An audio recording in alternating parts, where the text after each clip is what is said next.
day, late at night, not okay.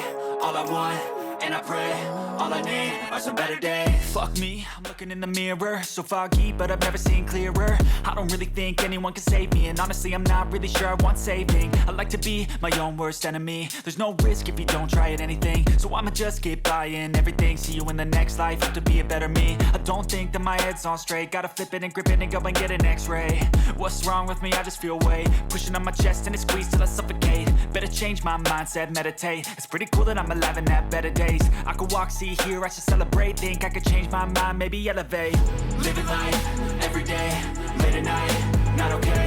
All I want, and I pray, all I need are some better days. Yeah, all I need are some better days. Cause all I want, and I pray, I believe in the better days. I'm kinda stuck between a rock and a hard place. Do I work hard or live at my pace? You're only young once, yeah that's all great, but I also want a future where I'm okay. Living life is doing lots of cocaine. Wait no, it's living with no shame. Wait no, it's sleeping in on Sundays. I guess it's different for each of us and that's okay.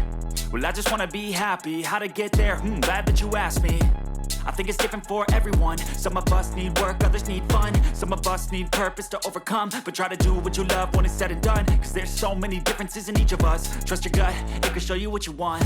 Living life, every day, late at night, not okay.